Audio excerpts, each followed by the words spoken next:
So good evening, everybody. Paul Maria, welcome. I'm Ian, I'm Chief Executive of the Veterinary Council. Tonight, we're going to have a quick hour-long session on the Veterinary Council's council and our election process. So we might just start with some introductions from the people you can see on the screen. Lindsay, if you don't mind starting. Okay, so Lindsay Burton, a ministerial appointee to the Veterinary Council, and I think I'm in my third term now, and have become rather passionate around the role of the council and the future direction of the council, would be one way of describing it.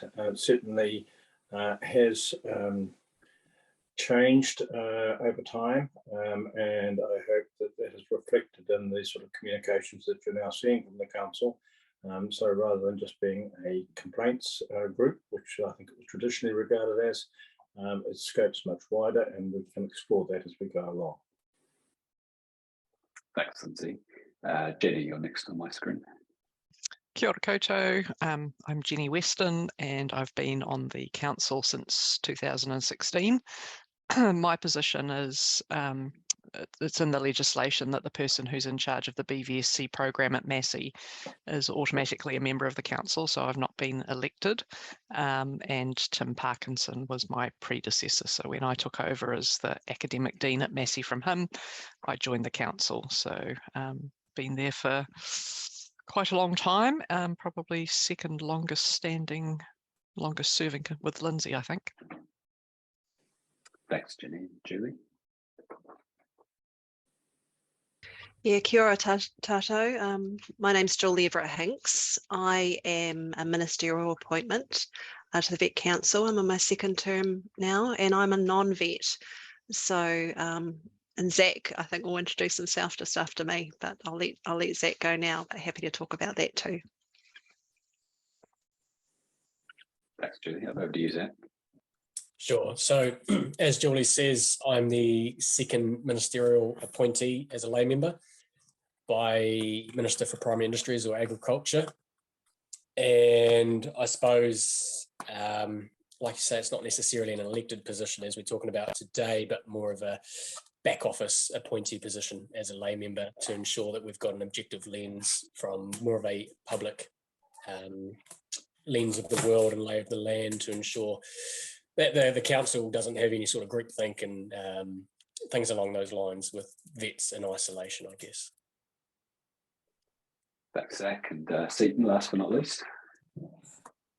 Good evening, everyone. I'm Seaton Butler. I'm the professional advisor for the Vet Council. So I don't sit on council, but I work in the operations team with Ian as the CEO. Thanks, Seaton. So just to clarify what we're doing here tonight, we're planning to hold us as a sort of a panel discussion, and I have prepared some questions for the council members particularly, which they can answer, and those are things I think would be of interest to those who are watching. But what I'd like to happen as well is for people to use the question and answer function, the Q&A function in Zoom, to which should be visible to you, to ask your own questions, and we'll certainly give those priorities. So I'll only go to mine if I don't see any questions in that Q&A box. You can use the chat as well. There's just a risk I won't see it, but yeah, feel free, and also feel free to say hi in the chat so we know there's actually people watching tonight. So that's basically how we do it. If we do get a lot of questions tonight, I'll keep a list of them and we'll answer those after the meeting, after the webinar, but we'll see how we go. So it might help to start with some very basic information about the council, which I'll just spiel through fairly quickly. So the council has 7 members. Of those, 3 are elected, 3 are appointed by the Minister for Primary Industries, and that's, in this case, that's Lindsay, Julie and Zach, who you've got on your screens. And finally, as Jenny mentioned, the 7th member is the current dean of the undergraduate program at Massey. Now, we've got 4 with us tonight. We've deliberately not brought on the elected members just out of an abundance of caution, so we're not seen to be giving them preferential treatment in the run-up to an election. So it is a shame we can't give you those perspectives tonight, but I think you'll be well served by the people we do have here. Now, VCNZ and the council are governed by the Veterinarians Act that sets out what the council is and how it operates. And the elections themselves are governed by a set of regulations called the Veterinarians Regulations 2006, and that sets out things like, well, the Act sets out that the elections have to be held every 30 years. The regulations tell us how we do them in pretty granular detail. And as you will hopefully have seen, we've contracted the running of the elections out to a group called Elections NZ this year, and they've done it for us for a few years now. It's an online process, and they handle the day-to-day running of the election, which I'm very thankful for, because it turns out to be fairly complex. So I'm not seeing any questions yet, so I'll kick off with some from me, and we might start with a few on, I guess, why you would want to be on the council in the first place. So I'd be interested in hearing from your council members about, what motivated you to join VCNZ, those of you who had a choice.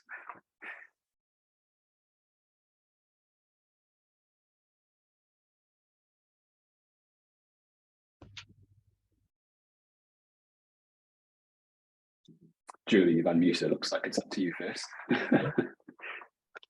It's just a fantastic opportunity to bring all my skill sets together and work in a strategic way to help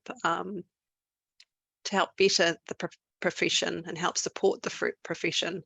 So I wanted to be a vet when I was very young, and I was unfortunate to get to that, but I've had a lot of other experiences along the way, working on a sheep farm, being a sheep farmer's daughter, working in regulatory practice, other decision-making roles, dispute roles. But this was a wonderful opportunity for me in a personal way to bring all those skill sets to the table, and the legal skill set in particular. And being a client of vets as well. So I've also very interested in animal welfare. So I saw this as an opportunity to help with that as well, promote that. Great. Thanks, Julie. Any others want to chip in? I can go. Yeah, go for it, Zach. Councillor, who's having a go? So I'll have my turn. So look, first and foremost, I guess what Julie says, look, it's a passion for animal welfare and all things animals, right? It's ingrained in us, I think, as individuals on the council, and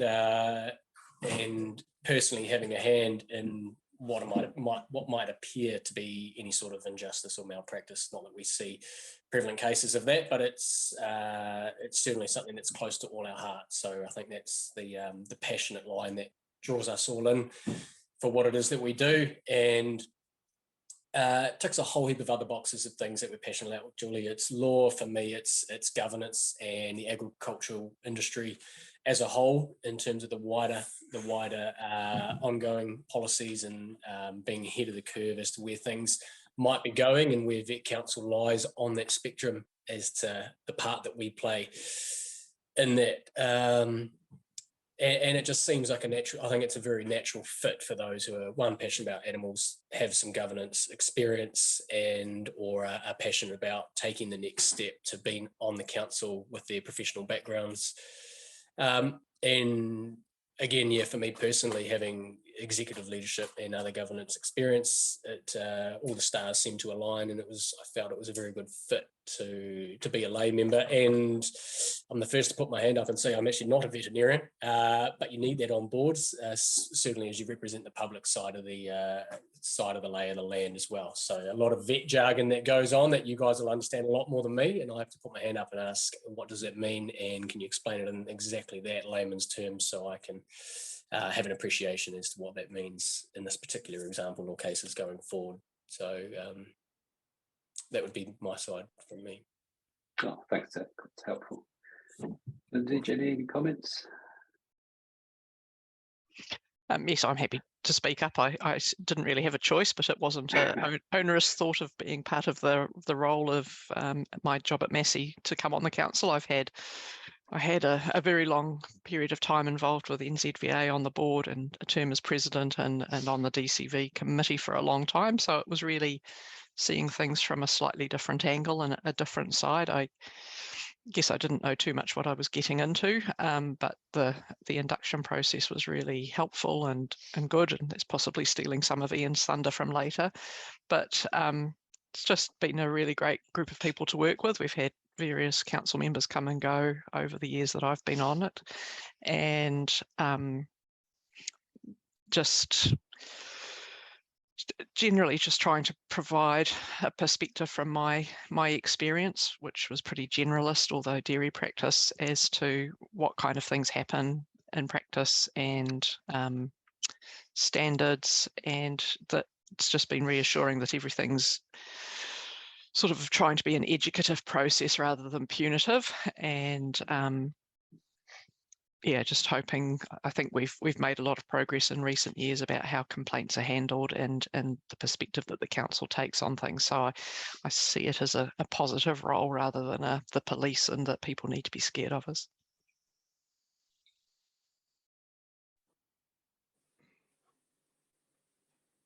So I'll just pass a couple of comments, Ian, on. I certainly endorse the views that others have expressed.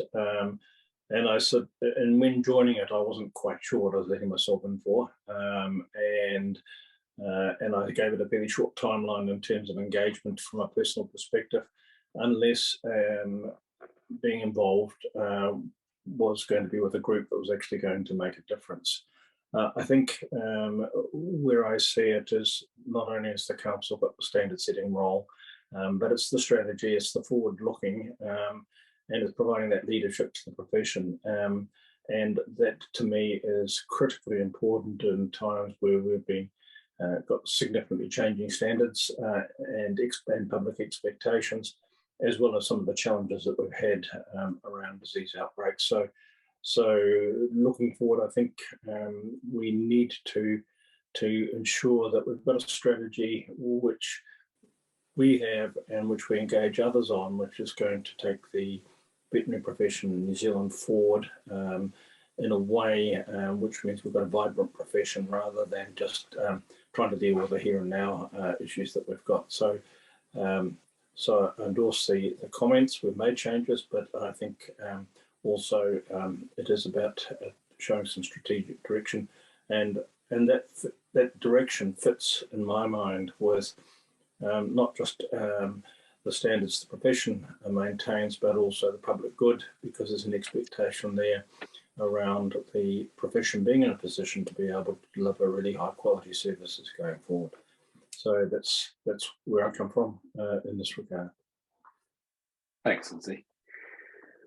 So just remind everybody, feel free to use the Q&A or the chat if you've got questions of your own. Otherwise, we'll stick with mine, and they'll probably be less interesting than yours. So yeah, do use it. But maybe since we haven't got any yet, we'll move on to something a bit more practical, I guess. I suspect a lot of people here tonight would like to know a bit about the nuts and bolts of what it's like to be on council. So, I mean, maybe to start with that, I mean, do any of you have views on the sorts of skills, qualities, behaviours we look for from council members?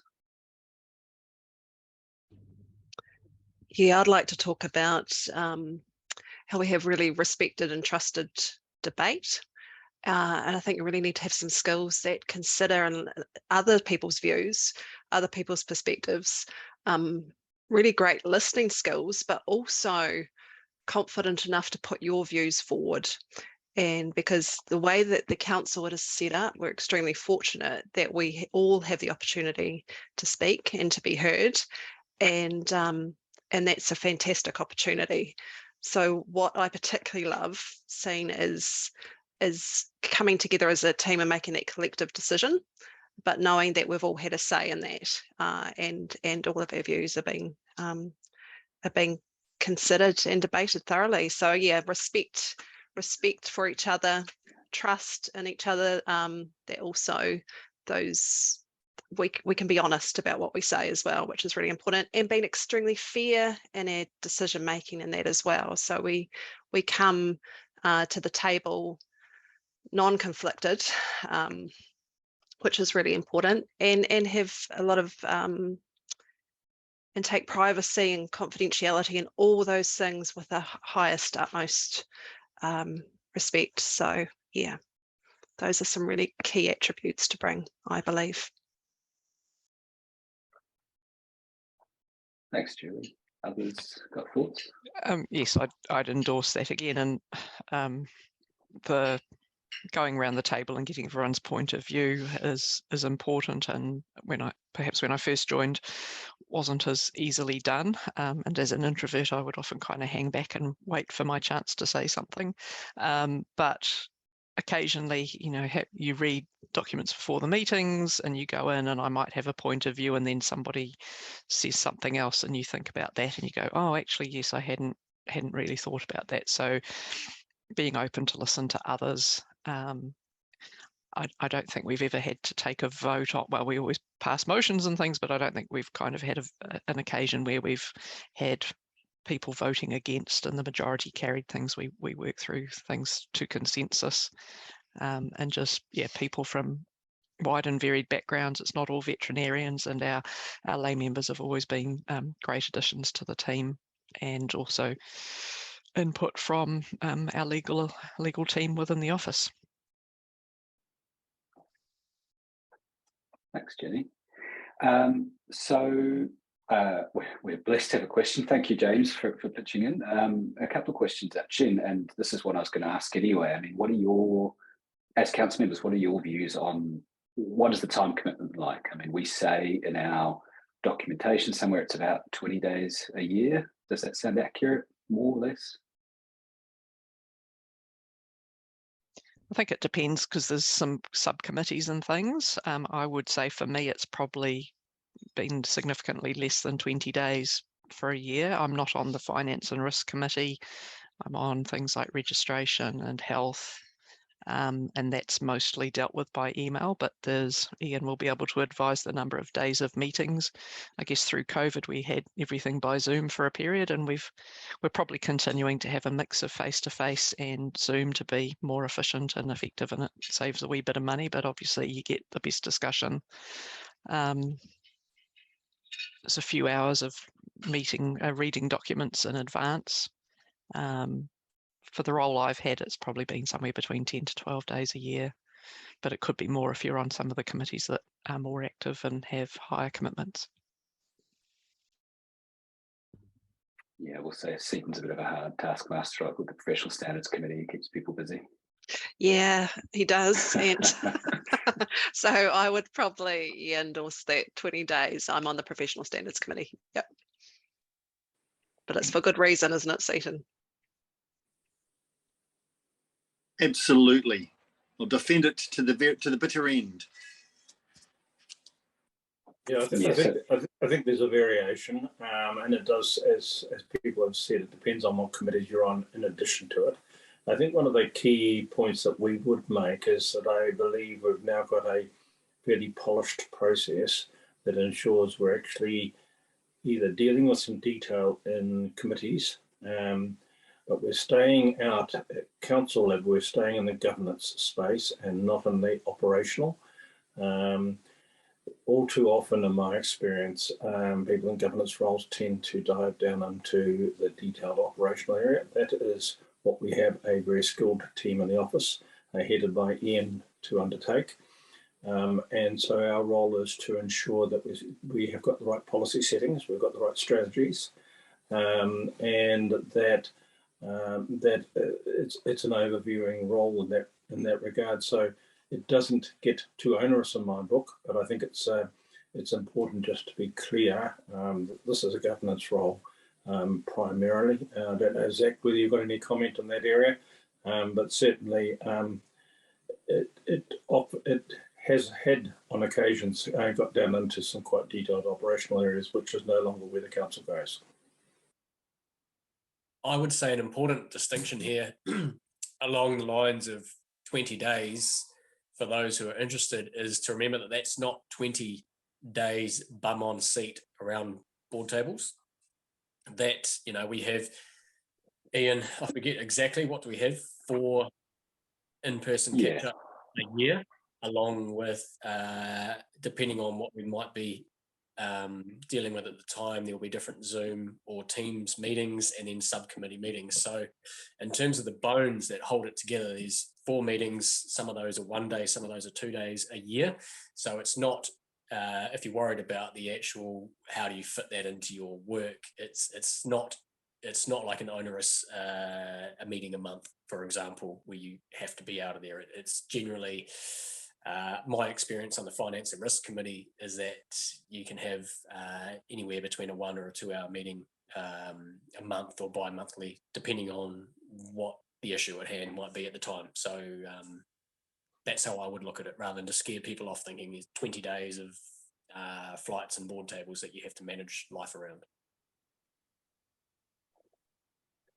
Thanks, Zach. And yeah, you're right. So typically at the moment we look for about 4 face-to-face meetings a year, and one of 3 of those will typically be in Wellington, COVID and other diseases permitting, and then one of them will normally be in the regions somewhere. And then we do occasionally do some Zoom meetings and things, but those are arranged around people's schedules and a little bit of email traffic and things like that. But yeah, the main events are those 4 meetings. Now, part 2 of James's question is a little bit harder, and personally, I could spend a couple of hours probably lecturing on this. But what do you guys see as the biggest challenges for the council the next few years?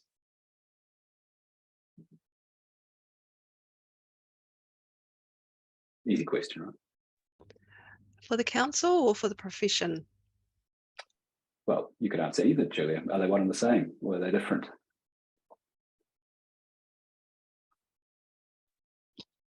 I think there's the potential for a lot of work, I guess. I'm not sure how much people in the profession are aware, but there's been a sort of a coming together of a range of organisations with Vet Council, NZVA, MPI, Massey, and other trainers of veterinary paraprofessionals called Vet Futures.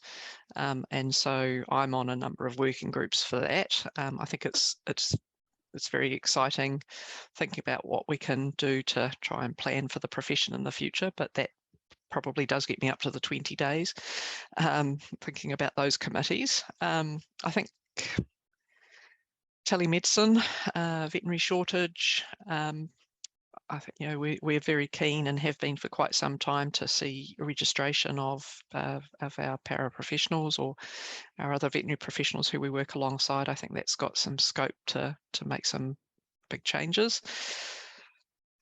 Yeah, that's probably my 2 cents.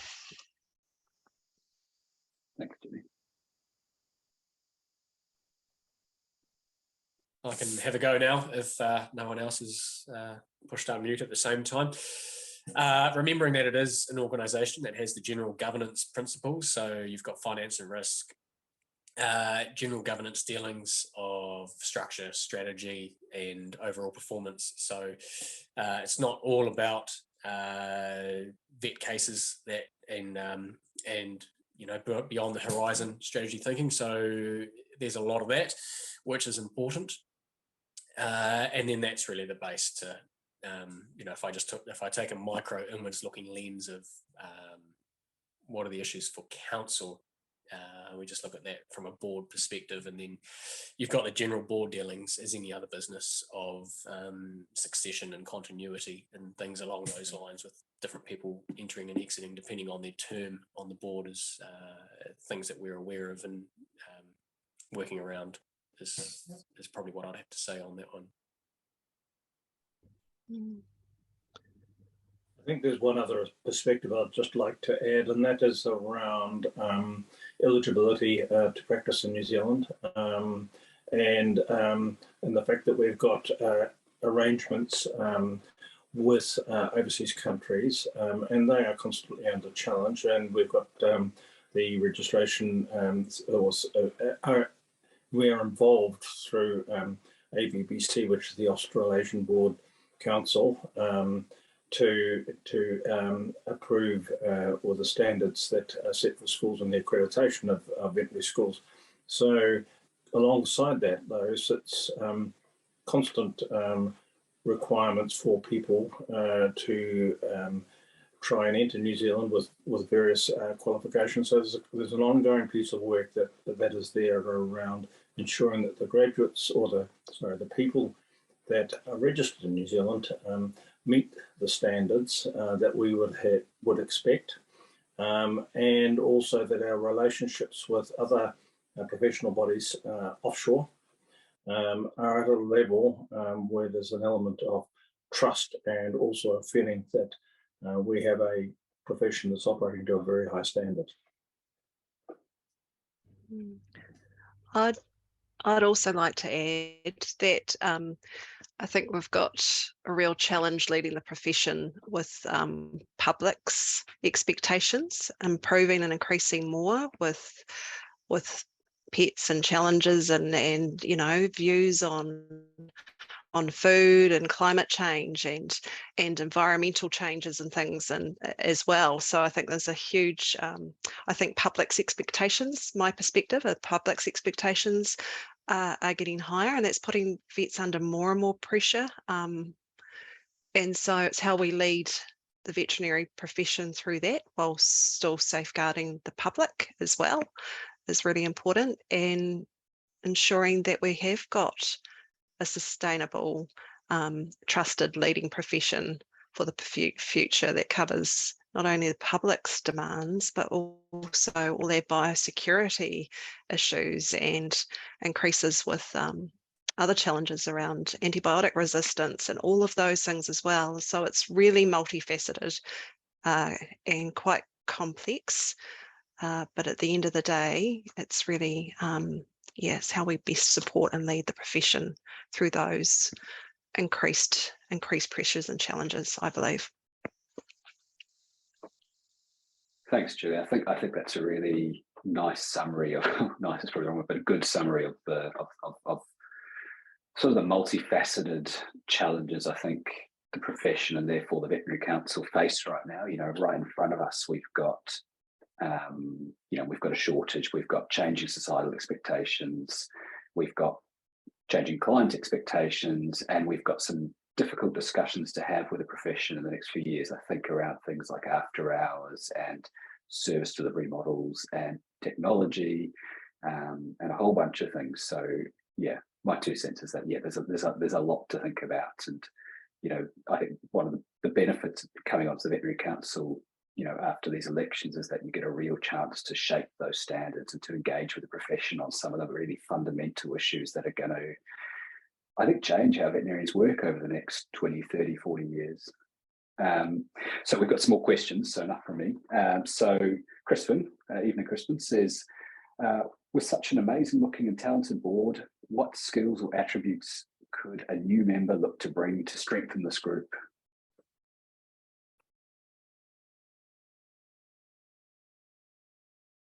That's a great question, isn't it?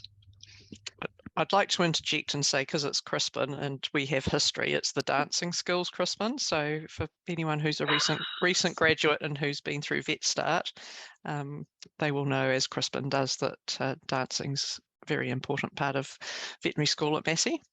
But I'm sure that there are many things that others can bring, and somebody can give a more sensible answer than me.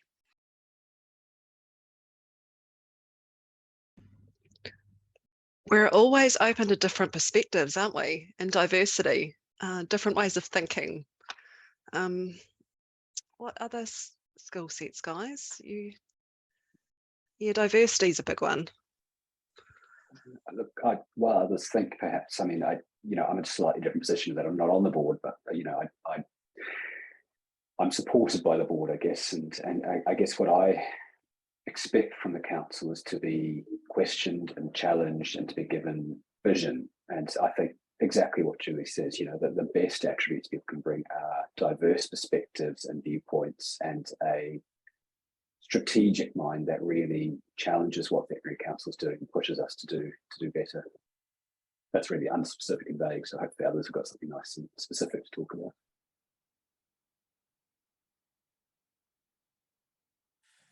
Yeah, I would just add that diversity of law, diversity of thought is incredibly important. If the question is specific along what specific elements are we potentially lacking for an elected position right here and now, it's a bit hard to say. But really, it's as an elected member, it would be obviously a strong professional background, along with the ability to take the vastest array of data and viewpoints in before making any decisions, and we are presented with that in an absolutely incredible way here at the council when we are challenged with some of those cases, and we have very good structure around making sure all the viewpoints are heard equally. They're not weighted, and we have a great chair who makes sure that that's adhered to. So really, it would just be a strong veterinary background, being an elected member.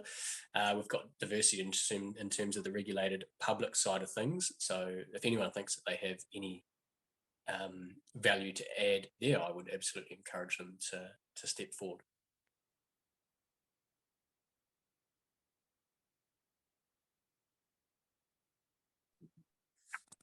Any other thoughts, Jenny?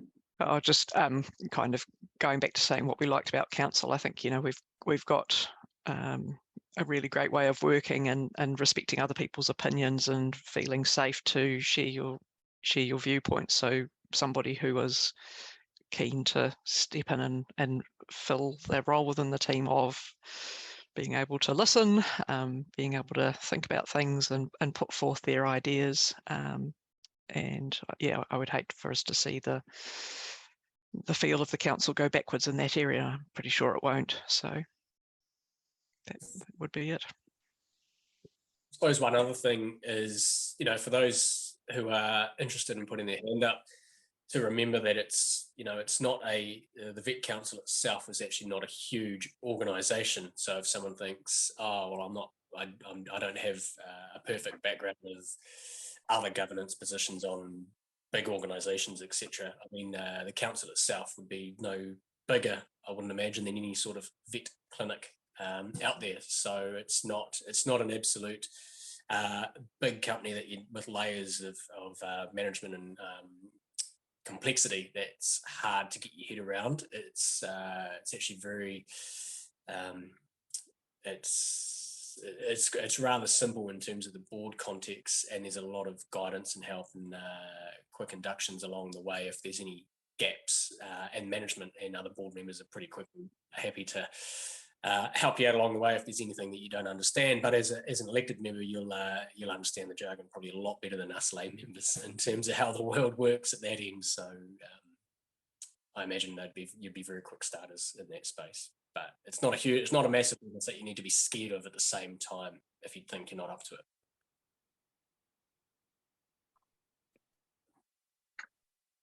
I guess one interesting thing to point out here is, you know, these are elections, so you don't actually need to convince the council that you are. You need to convince the profession to vote for you, and that may be subtly different. I think, you know, what we've seen in the past in terms of people that are successful elections is surprisingly people who are connected to the profession, who know people who have shown leadership in other areas. So, you know, a lot of people have been involved in NZVA or other, you know, organisations like that who have stood up and shown leadership to other vets, because then that's a face you know, and you guys who are here probably voted before, so you know better than me, but you'll vote for people you know will do well. So that probably flows on quite nicely to Rebecca's question, which is, would it be advantageous to obtain some governance training prior to being part of the Vet Council, you know, particularly if that wasn't, you know, forefront to your CV at the moment?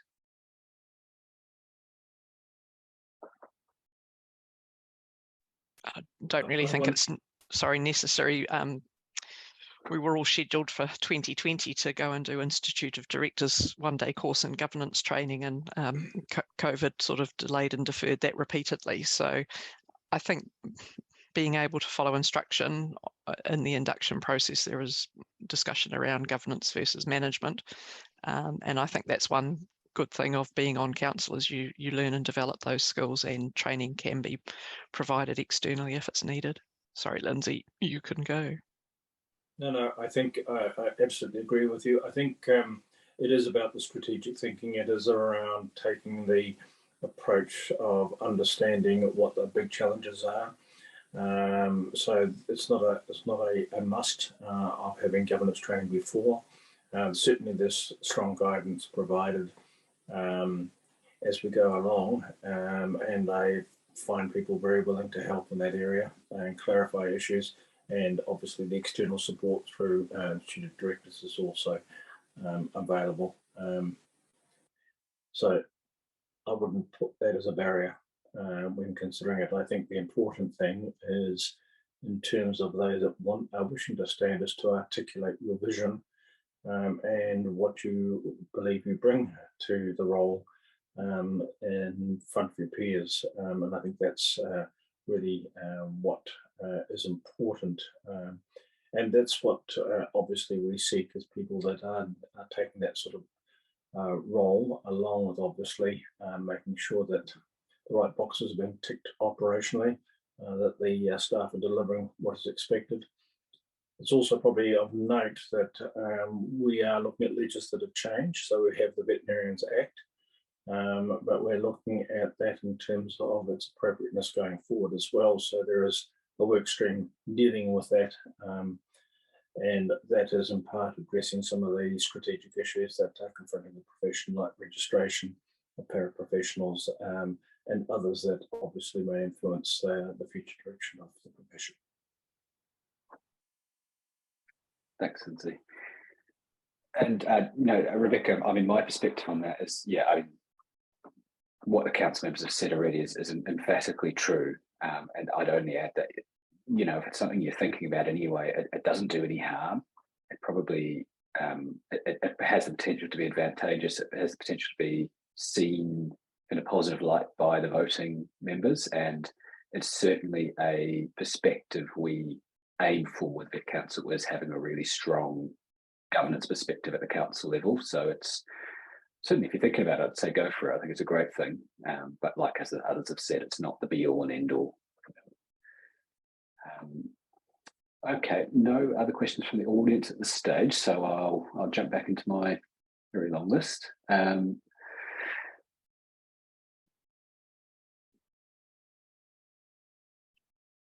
Yeah, so I guess some more nuts and bolts stuff maybe. I mean, we covered a bit about the time commitment already, but I mean, do you council members have any comments on your experience with the board packs, the reading, the prep? Is that onerous? Is it easy? Is it helpful?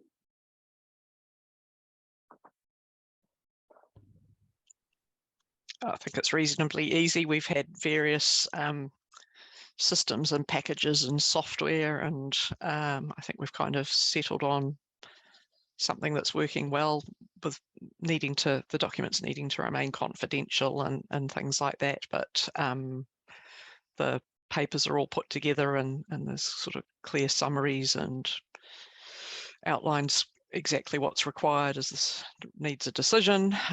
There's when you're considering cases that have been investigated by the Complaints Assessment Committee or the Notification Review Group, there can be a lot of background information, and sometimes you might want to refer to some of the inner workings of that and go into a lot more detail. But I think we've streamlined the process quite a lot. It's generally not much more than a few hours reading in advance of a meeting.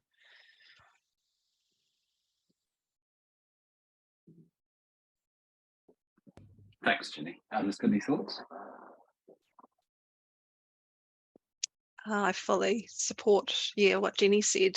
Agree to that. I remember when I first started, gosh, it'll be nearly 5 years ago now.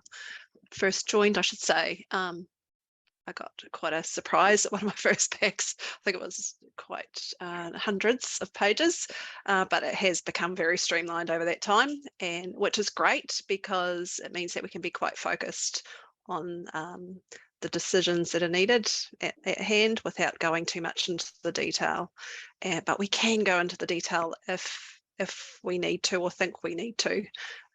But definitely the work behind the scenes is being fantastic. So we're there to do our job, and that is to make some really good decisions. Yep.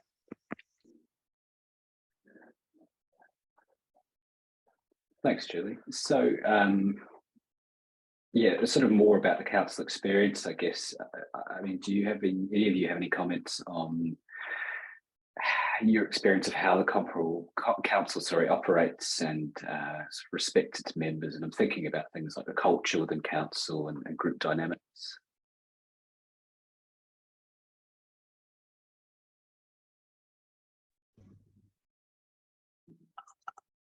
Yeah, I think it's improved. It's great. Like Jenny and others have said, it's a really safe environment to say what you think. So from that foundation and that base can only lead to good things, and hopefully the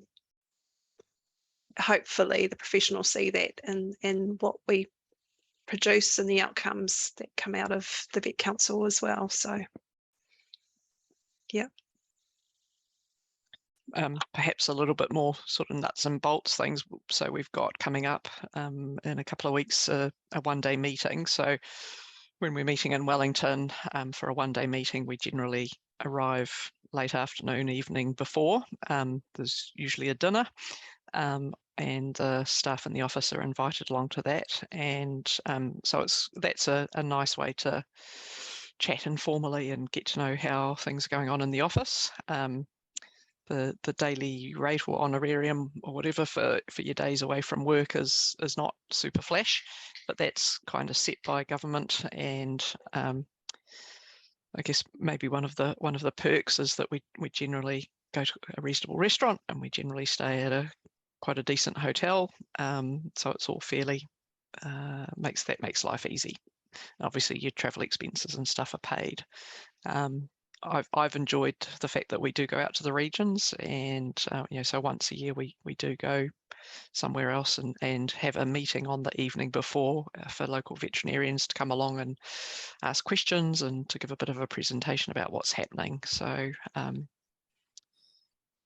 yes, not a lot of international travel happening anymore, but getting a little bit of air miles or miles on my car driving from Palmerston North down to Wellington a few times a year. Thanks, Julie. Those are good practical things that we did need to cover off, so I appreciate that. I suppose while we're on fees, I mean, it's probably something that people would like to know about is how that works. So long story short is this is something that's quite tightly regulated by the Veterinarians Act. So it's set by Cabinet, i.e. the government, and they set up all sorts of bodies, including the Veterinary Council. And I think currently it's about $420 per day for a standing, so non-chair member of council, which is not going to get you rich anytime soon, but it is something we can do to respect your time. So Rebecca's got a question. Do most employers give time off for meetings? No problems? Or some problems? I think, Rebecca, probably our problem right now is that we don't have very many employed people to answer that question. I work full time, but not at vet practice, obviously. I work somewhere else. But no, I have to take leave to attend the meetings, but that's something that I value, and that's what I do.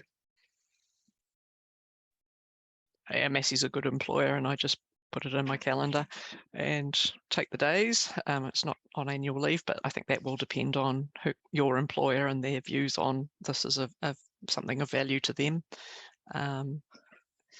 The dates are generally set reasonably well in advance, but when something's come up that it's been a clash, they aren't set in stone. So we've had times where we thought the date was going to be such and such, and then somebody says, I can't make that date.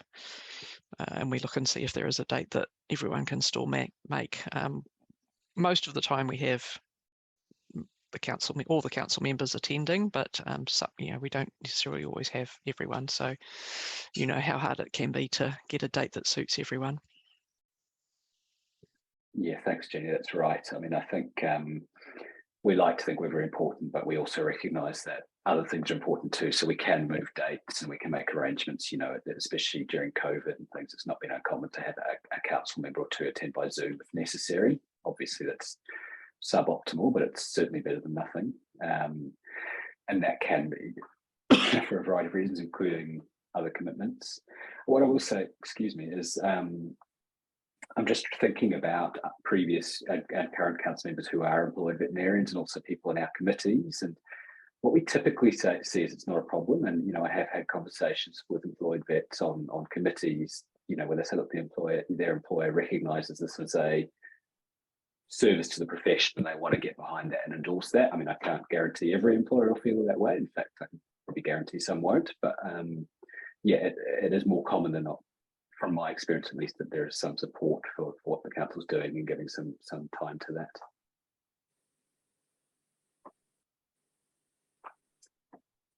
So Caroline, sorry, Lindsay, were you about to say something? Doesn't look like it. Okay, so Caroline's got a question. What do you think is the biggest achievement or the proudest moment you've had whilst being part of the council thus far?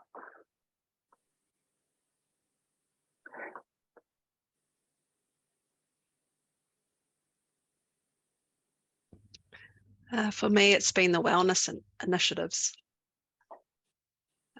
that have been implemented. I think that's fantastic. Thanks, Julie.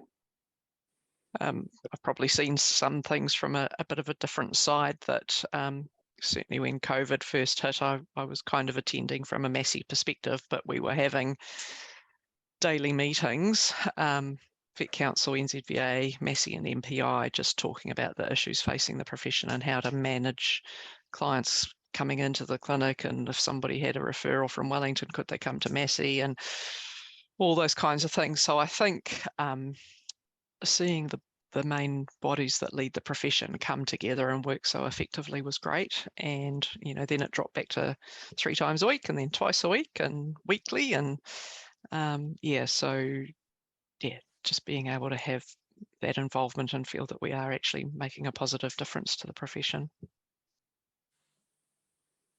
Yes, I would endorse that. I think the ability and demonstrating that we can actually take that leadership role of coordinating the various groups on the key issues as they arise and making sure that in fact we end up with common comms, common direction has been one of the key things that I think we've achieved. It's been a relatively recent thing, but I think it fits within our strategy of taking a strong leadership role, and certainly that has been useful, and clearly we've stepped up again just recently in terms of foot and mouth disease response with government as well, just so that we don't end up with a mixed messages and general confusion, and we make sure that the key issues that need to be addressed and the profession needs to be aware of are being dealt with. Thanks, Lindsay. One thing I'd say from my end as well is the actual complaints process. In the short time that I've been on council, on just starting my second term now, it was quite a protracted exercise. Vets going through a lot of unease and uncertainty. I think we've done our best at our end to actually try and mitigate that where possible. So it's it's not at the best of times. It's not somewhere where we want to be, but I think we're a lot better now than what we were not that long ago. It's something that I think we worked hard on. Thanks, Zach. So yeah, no, I just wanted to pass one other comment, and it's just there have been some changes that we have made. We have taken on in-house legal advice over time, so we have our own in-house legal team, and I think that, along with some very skilled technical advice that is provided by people employed, particularly Seaton, we've lifted the ante in both areas, so that we've got a very polished team delivering, I think, high quality advice, but also very, very efficient much more efficient processes than historically was the case. And that certainly is to me one of the key achievements we've made. Thanks, Lindsay. I was going to pick on you, but actually we're a little bit short on time, so I'll give you a reprieve. Okay, so Rebecca's got a question that touches on something we did talk about there, which is the communications. So Rebecca asks, what is the synergy between the NZVA and the Vet Council? Often email comms seem to cover off similar topics. So I can give some operational thoughts on that, but maybe I'll let you council members chip in first. Yeah, it probably seems like there's a lot of sort of double handling or something, but are we cognizant that I think NZVA has about 70% of registered vets as members, and so if comms go out from NZVA, they're not getting to everyone, and so often, yeah, statements are developed jointly, sometimes with maybe a slightly different spin, but yeah, you get everything twice if you're a member of NZVA as well, because it is important that that messaging does get to every registered vet.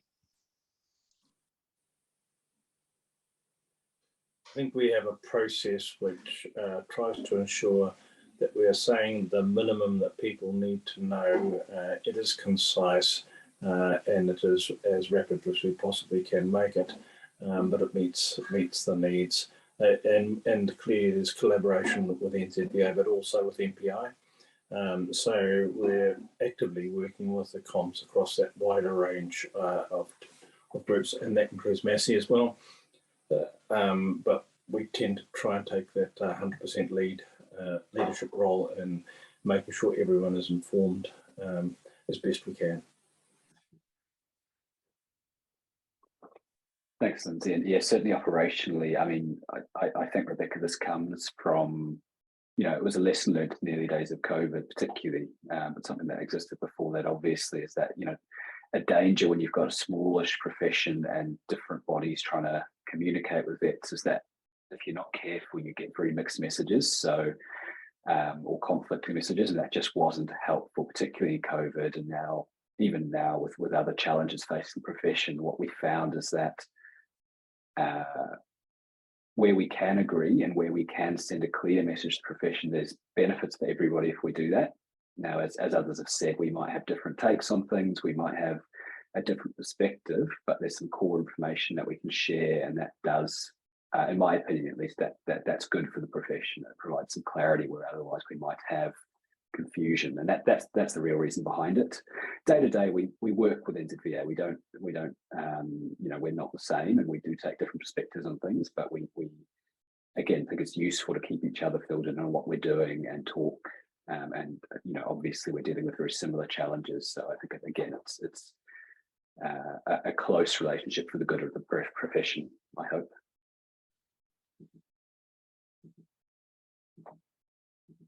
Okay, so we've got 4 minutes left, and in some ways it'd be nice to finish a minute early, so maybe we'll aim for 3.